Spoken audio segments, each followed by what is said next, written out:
I don't know if you guys actually like properly see it around here, but outside the window there's snow. So it seems like I have officially entered the season of just snow constantly, and it's going to be horrible. And what better way than to wake up at 5 a.m.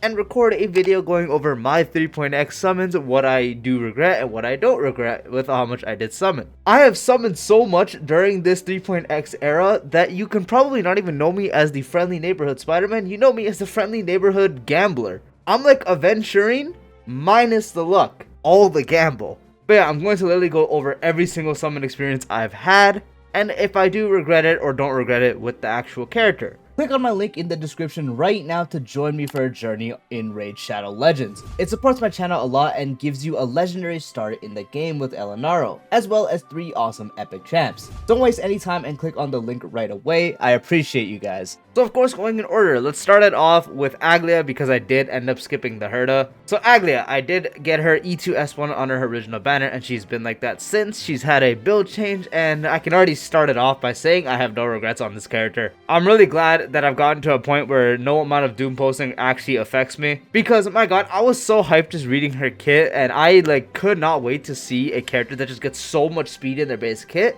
And what really sold me was the fact that, not even the fact that she was the first remembrance character, I don't even care about that really, but when I saw her enhanced basic attack, you know, when she goes pew, I was so excited, dude. That was like my favorite animation in the game. Obviously not anymore, but for the time that was my favorite animation in the game. I'm taking off my headphones. I don't even know why I have these on. Like, bro, this was one of the 2 characters that received, like, barely any, like, buff character-wise and team-wise going into the 3.x characters. And she just consistently performed. As long as you had, like, a solid amount of foundational investment, so at least, like, E1, maybe even her Lycon, but honestly, just E1 mainly. Had Sunday, just a proper build, and going forward, even without getting as many buffs as someone that we'll get to in a second, without getting that kind of buffs, she just performed so consistently well, even though she was, like, barely ever shielded, unless there was, like, oh, you get a damage buff if you have summons. And oh my god, I'm telling you guys, bro, playing her is so fun. I still have so much fun using her, especially now with Cyrene. I actually use this Relic Recon event to get her to a base speed build with a Hyperspeed Sunday, just because that is like a marginally better increase when it comes to 2 times her speed over Sundays. And it's just like, she does great damage, she does great output, just seeing the animation go off crazy amounts of times. And the enhanced basic attack just never gets old. I think I can become a grandpa like right now and I'd still love that enhanced basic attack. It's so satisfying, the sound you hear when you hear the ping, and then it's fucking and then pose. And it's just so cool, dude. So actually, I just have 0 regrets at all. From E1, I probably should have just stopped there, but I got E2 early, and I don't have any regrets on that because it's just a bunch of defense ignore I can just continuously stack. I do hate how her actual E2 works, where like it will reset the stacks when you have anyone act. That's a little annoying, and that's probably just like the one gripe I have with the character. Otherwise, she is just, oh my god, cinema. I was so excited for 3.x when that was like my first character going into it.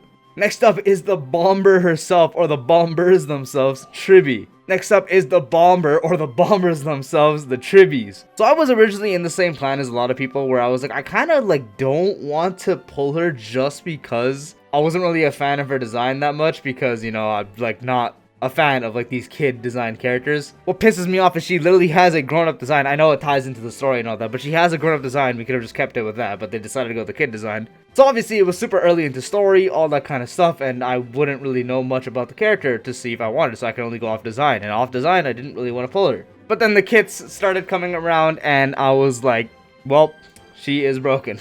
Thankfully, later on, it became a thing where I ended up really liking her character, so I really do like Tribbie, so I no longer have regrets on the investment I did. On her original banner, I was mainly just going to go for E1S1, but I got E2 early on her as well. And she probably still is my favorite overall support. She is just such a good slot in on any team. She made old DPS do insane damage. Just worked fantastic with Aglaea, who was like the recent DPS at the time. And she was one of the 2 sources when you got her E1, when it was all changed and finalized, of giving true damage access. So the only other one was RMC buff, which remained true for the longest time.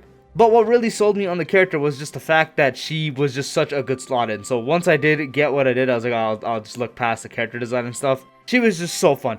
Just seeing her damage is so fun. The team, she literally just goes on every single team and she can make it work. Even if she's not the best option there, she's still just really good on there. It's actually insane how broken this character is, and she still is that good. We're getting closer and closer to being a year after her release, and she's still going to be like up there.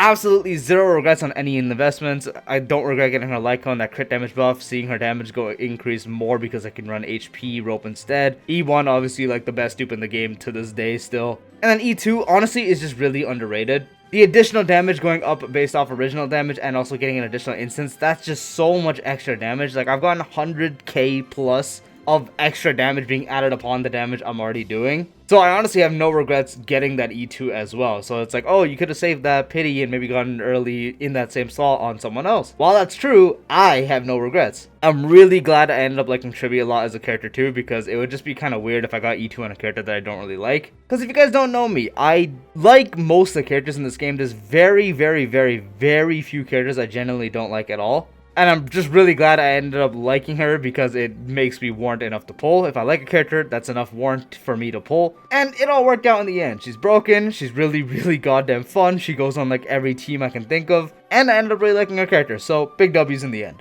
Next up is Mydei. So Mydei is one of the very few characters of the 3.x era that I only got E0S1. This one's a weird one. So I don't regret pulling him because I really like Mydei. He's my 4th favorite heir after the entire story ended.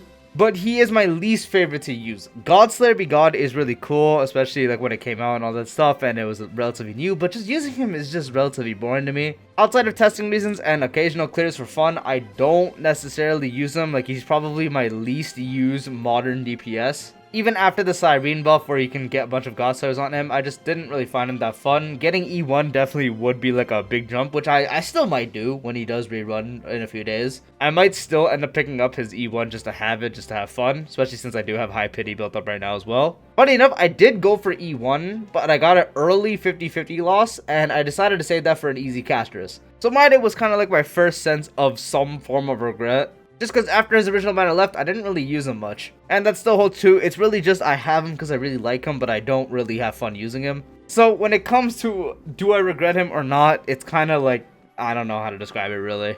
I don't see a world where I skipped him just because of the gameplay, but at the same time I do. I don't really know. It's like I regret him, but I don't just because I really like him.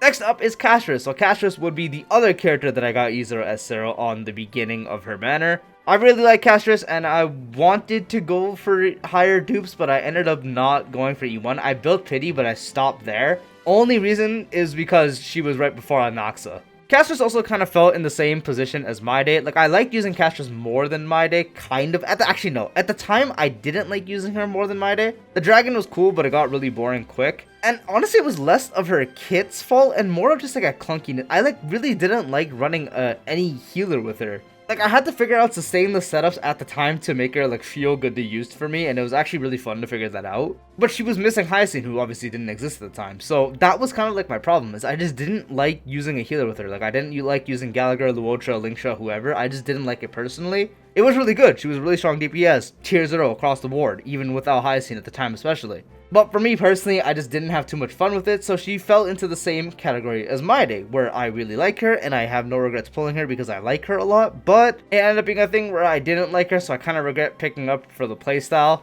which will actually be updated in a little bit. When I get to the end and we get to talk about more, I will update you on the Castorice one specifically, and also Mydei, I guess.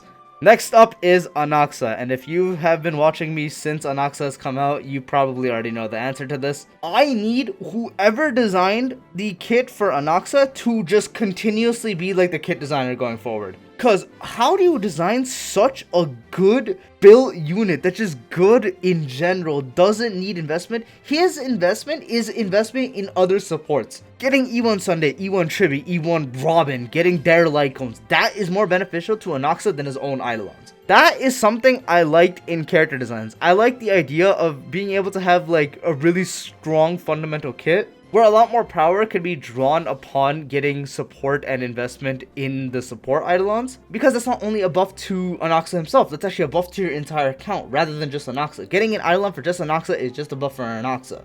Getting a buff into E1 Tribbie is a buff for your entire account, which also includes Anaxa. That design is just so good for me, and I think it's just genuinely a good kind of design for everyone, because now you just have this unit where you just pull him and you're good to go. Of course, his vertical investment does get him stronger, but he doesn't reap as many benefits as someone like Castorice does. Sure, maybe he could have been designed like this and still had stronger Eidolons. That would be kind of scary. but it was definitely possible. But I'm just really glad that they ended up making a really strong character at E0S0. Functioned great as a sub DPS, functioned the best as a main DPS. Only really struggled in pure fiction because you can't fully utilize his bounce, since bounce is better with the less targets there are. But just because of how perfect his kit was, how fun it was to get double skills, and him just being my favorite Emporius character from when he was introduced to the end, zero regrets. He was the one I did get E6S2 on his original banner. And again, I have no regrets going that deep. You might say, oh, but like, wouldn't that investment be better in someone else? Like, maybe just getting the dupes and cash like the E2 and just like sticking to maybe like E2 and Anaxa? I don't care. You're talking to the same guy who E6S5'd Aventurine over Acheron. I think I've gotten to the point where I really don't care about pulling dupes because they're broken. I just like pulling dupes because they're really fun or they're my favorite character. And that's exactly what I did with Aventurine as opposed to the others, and that's exactly what I did with Anaxa, and it's probably something I'll do in the future as well.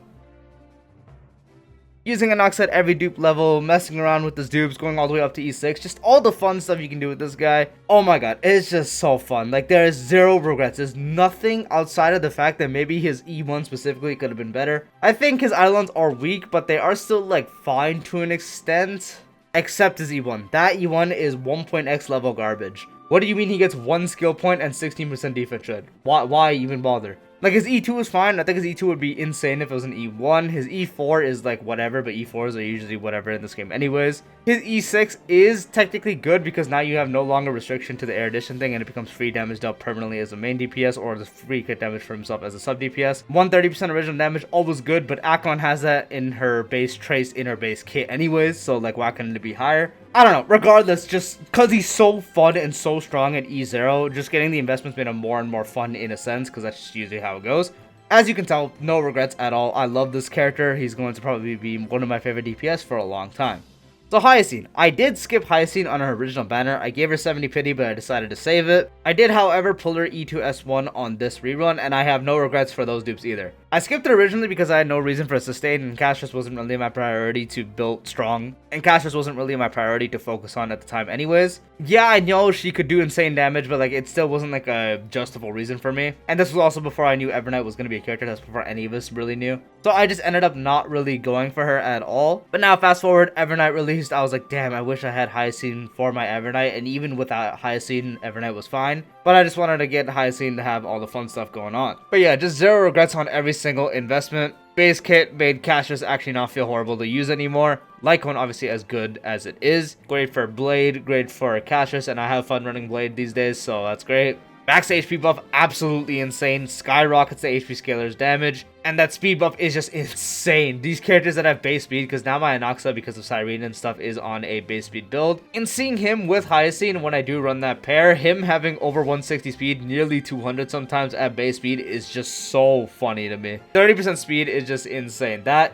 Eidolon is just so stupid, because it's also something you just permanently have active for the most part. Absolutely broken sustain. I am scared to see what they do with the next sustain, because then we got DanTe, who's at her tier when it comes to his characters with like Phainon and Anaxa and stuff. I'm scared to see what the next sustain does, I'm not gonna lie. But yeah, zero regrets on any of the investment for her as well. Cipher. So I did get her E2S1 on her original banner as well. I was originally going to skip. Funny enough, I got her about an hour before banner, and then I got her dupes like 20 minutes before the banner ended. Cipher was someone I just really planned on skipping because it's not that I didn't like her, it's just because I don't really dislike any hair. The only one I just kind of like, just like whatever like, is Cerydra, and everyone else I really like and above. The Cipher at the time I wasn't like super interested in, but I was really just seeing like the funny stuff you can do, the funny nuke, her potential to add up in other teams outside of just like Phainon and Acheron, how she can go on like a lot of teams since she's also a good slot in. I decided, you know what, let's do it, because I mainly wanted to get her from my Phainon team, who already had E1 S1 Topaz, and my Phainon was E2, so like the follow-up frequency was a lot more helpful, so I thought it wasn't going to be much of a difference for me. But with my playstyle, my speed tunings, my actual entire thing, the extra damage Cipher provided, the extra nuke, all that is just so much more valuable than Topaz. Trust me, when Topaz gets a buff and maybe she's better for that team again, I will have no hesitation on putting her on back on the main side of that thing.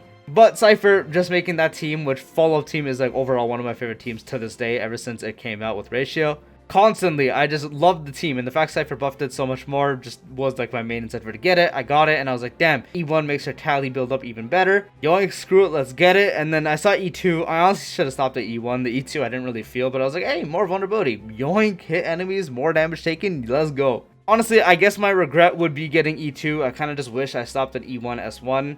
E2 I really didn't feel much of a difference with. Rest, E1, S1, great. So again, for Cipher, perfect unit, just feels great as a slot in so many teams. She just goes so many places. She can't get power crept as long as you, the player, are doing good damage. Great pickup. I'm glad I decided to snap that last like hour of her banner, and I kind of just wish I stopped at E1, S1 though.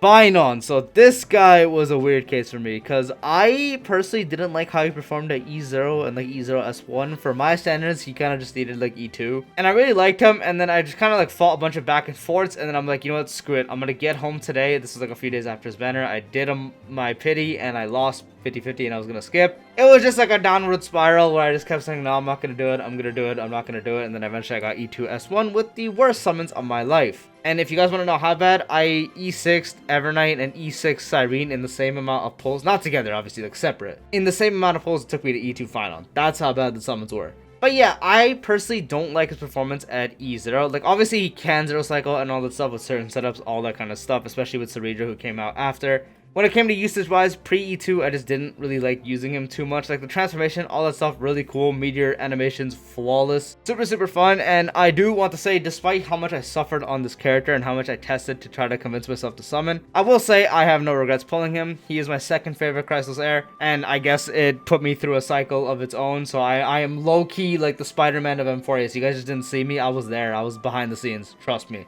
He put me through my own cycle trying to actually pull the motherfucker. Now that I have him E2 S1 and how much I've tested him, I don't have any regrets with it. He's really fun to use. Every animation is just super satisfying. The damage up what he does with those meteors is insane, especially now with Cerydra. So fun. Now the Fate units, I'm just going to put this into one category just for both, because Saber I'm going to talk about very briefly because I'm not really like a big fan of her. Emiya, on the other hand, I'm going to talk about more. So Saber, she's really strong. I don't really like her playstyle too much. I don't regret getting her or her Lycon. She's E0 S1 because I like her enough to pull her and I would want the collection regardless. I don't necessarily like using her though. I just find her ultimate satisfying, but it's pretty boring. Entire playstyle, game plan, very simple, and I don't know. It's just not too fun to me. Archer, on the other hand, single target, all the satisfaction, figuring out how to zero cycle with him, just so fun. I got him E1 S1. Obviously, that's kind of just pulling E0 S0 because I got his Lycon by hitting 200 pulls in the patch, obviously, and then I just had to pull for E1, and then I was done. That's kind of how that happened. So he is so fun to use. Using him revive my Sparkle, who I did use from time to time pretty frequently enough, but she really got revived with this guy. Skill point usage, figuring out how to manage them, figuring out who to target, figuring out what to do is just so fun. It like makes my brain feel like it's actually going and I'm not just mindlessly AoEing. Especially when the meta started finally dying down to go a little more to blast / single target. It's just really fun to figure out stuff. It's just really fun to figure stuff out with this character. He's just so satisfying to use, and I have absolutely no regrets for this guy either. Again, I have no regrets for Saber either, but I'm not really like a fan of using her, so she can technically go in the same idea as Mydei, except I don't like her anywhere near as much as Mydei. But yeah, Saber, regretful gameplay wise, not pulling wise, so I guess like it evens out. Archer though, the E1 S1 investment, perfect. Next up is Hysilens. So oh my god, I'm gonna sound like such a degenerate saying this, but I am so down bad for Hysilens. Like I can't describe how down bad I am for this character. I only ever felt this way for Linksha, so it seems like I have a type. I don't even know what the type is, I just have a type. I don't really do that thing. Like I don't really get this way. Like you guys can see in videos, I'm not really like this. A lot of my friends found it weird when I finally found a character that I'm absolutely crazy over. And I wanted to pull her so bad, and I liked her when the story came out too. I was like going into the patch hoping I like Cerydra more. That ended up not being the case. I like Hysilens significantly more, but I just didn't want to pull her because she's Dot. I hate Dot. I've hated Dot ever since it came out. Playstyle was super boring to me. I just didn't really find like all the numbers proccing that satisfying as people put it out to be, because it didn't really feel like too many numbers. Guess what? Hysilens kind of fixed that because now she added literally every single type of dot to actually make it feel like I'm playing a dot team and not just seeing the same two colors. So I caved so bad that I pulled a E2S1 character on the original banner a few days later, obviously, of someone of a playstyle I didn't like. That's how down bad I am for this girl. If someone were to tell me I could delete my YouTube channel hang up the mask just to have a day with her, I probably would. That's how much of a degen I am for this character. The horniness one so bad. Again, I pulled E2 S1, the E2 just so I can try to run more teams with her that aren't Dot. And bro, when I tell you I've used her so much outside of Dot, I barely even use Dot. She made me not hate Dot anymore. It's still not like my favorite playstyle by any means, but like I don't hate it as much as I used to anymore. Now it feels like pretty fun to use at times. But I've used her alongside Cipher. I've just used her with a bunch of teams without Kafka. I've used her with Anaxa. I've used her with like just so many things. It's insane. I made her work so many places, and I think that's where the enjoyment of using her comes from. Not only is she making me down bad by just being on the screen, she's also like fun to figure out how I can make her work on these teams. You've probably seen some curse clears in my background footage already. Maybe there's one going up right now. I don't really know what I'll record for that stuff. But yeah, dude, it's just insane. I've never summoned so much for a unit that I've just been purely down bad off of, and I'm really glad I ended up really liking her character as well. So for her as well, for the investment I did, no regrets.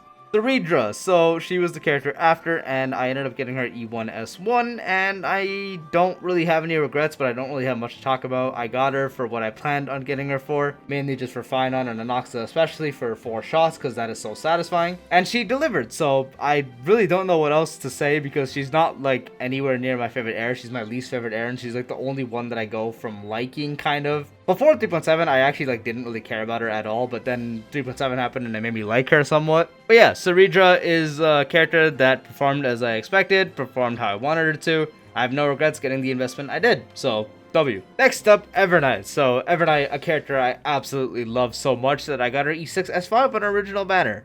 And her only banner, I guess. This character is so fun. So I originally started that she was gonna be like the catcher sub DPS, not like be anything special. And I don't know why I decided to think that until I decided to finally test her a lot myself. How quickly my opinion changed from testing her at E1 mainly, just because that fixed her single target problem, and then you got E2 and she became God. This girl at every single investment was just absolutely cooking, especially with my account with my investment in supports and such. Such a fun unit at E0. My, again, really only problem was her single target issue. Get E1, and now she really has no longer any issues, besides maybe staying in the Darkest Riddle state. Oh, you pulled E2? Now you have Perma Darkest Riddle state. And then running her on the team of other Memo Sprites to make them do more damage as well is really satisfying. I didn't really even have her proper team to run, and I ran her mainly sustain this. I think before the 3.7 patch, I mainly ran her with Tribbie, Ruan Mei, and I forgot who the last one was. I think it was RMC. Yeah, it was RMC. And if I was doing sustain for maybe like an anomaly run, it would be like Fofo or something.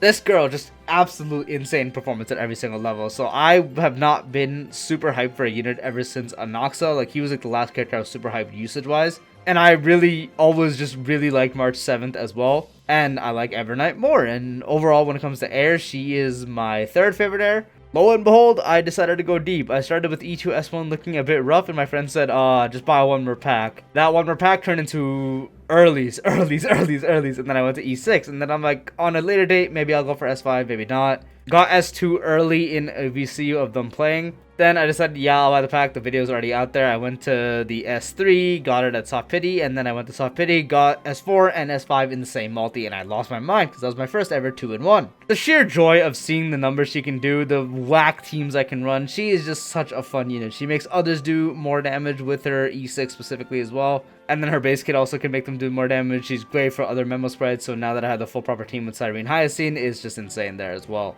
Just such a fun unit at every level of testing I did after I did go over my like cringe ideas. So that ended up turning into one of my other favorite DPS, tied with Anaxa, so both of them are at the very top. Mind you, again, this was before I had Cyrene and Hyacine, since I didn't get Hyacine on her original banner, and I didn't get Cyrene because she obviously wasn't out. Once I got them, you can imagine the field day I was having of using this unit as a main DPS, because now her damage is like, I don't think I'm not gonna zero cycle until maybe like 7.x with this team. HP inflation isn't the problem anymore. At this point, I am the problem. Next up is DanTe, so I don't gotta talk about this too much since he was a free unit and I didn't go any investment past that because I don't really have a reason to use him too much outside of maybe like an anomaly run with who's face Anaxa. I kind of do wish maybe I invested a little more, but 3.7 was too stacked for me to even consider it, especially since I just E6 S5 Evernight herself. So, DanTe, very strong sustain, insanely powerful on a bunch of teams, really good general sustain. I don't really got much to say. I can't really regret it. He was given for free. So, W DanTe. And now the last unit. I'm not gonna count Constance in this just because I'm not gonna pull her, nor do I really care. So Cyrene is the last unit to me, and that's the last unit I'm talking about. So I originally was just going to maybe get her, probably get her. I did end up getting her, and then later on I got lucky enough to hit pity and win. Got her at E2, or not E2, but I got her at soft pity and won E1. Then I went to soft pity again, won E2. W, that happened, and then I got her Lycan really early. Woo, W! Using her with every air, especially at E2, is just insanely fun. I don't like using her at E0 personally because I'm a zero cycler and I want to zero cycle obviously, so using teams to take her a little too long to charge when it comes to outside of remembrance was a bit annoying, especially since a lot of my team comps had iffy transitions of having a crisis air or not. The entire team was not always crisis airs. So that got a bit annoying. E2 obviously solved that, and now I have a bunch of teams that she can actually run on, and I've honestly used her on non-crisis airs / remembrance teams, and it's really funny. And then the whole story happened. Again, you can check that out on my channel as well, on how I ended up getting her E6. All stemmed from my friend telling me to do a multi, and it was a really early, and yeah, the rest is history.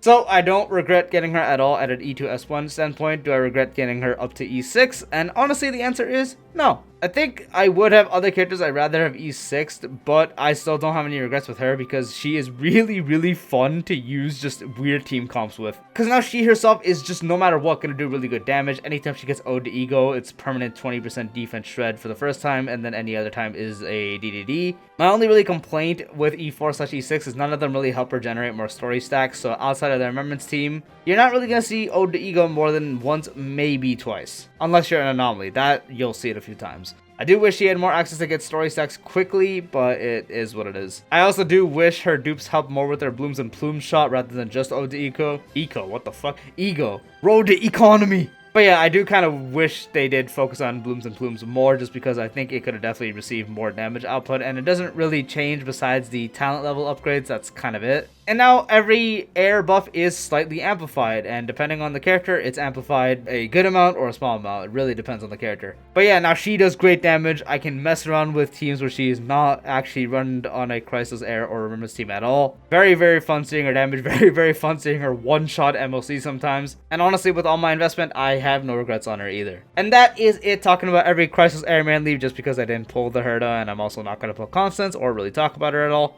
As you can tell, I've summoned so goddamn much. I really hope I can take a break in 4.x, but considering it's probably going to be the era of SP characters that I really like, I probably doubt it. Anyway, if you did find this video enjoyable to watch, dropping a like would be greatly appreciated. If you're new to the channel or haven't done so already, be sure to subscribe and turn the bell icon for future videos like this, along with all our types of style content. Check the description to check out my Arcanite channel and join the Discord. And also, once again, if you are interested whatsoever in Raid Shadow Legends, definitely be sure to click the link at the top of the description or pinned comment, as it will allow you to create an account and get a very strong start with multiple very strong champions to help you accelerate your progression throughout the game. So once again, if you are very much interested at all, feel free to do that, and I'll see you later.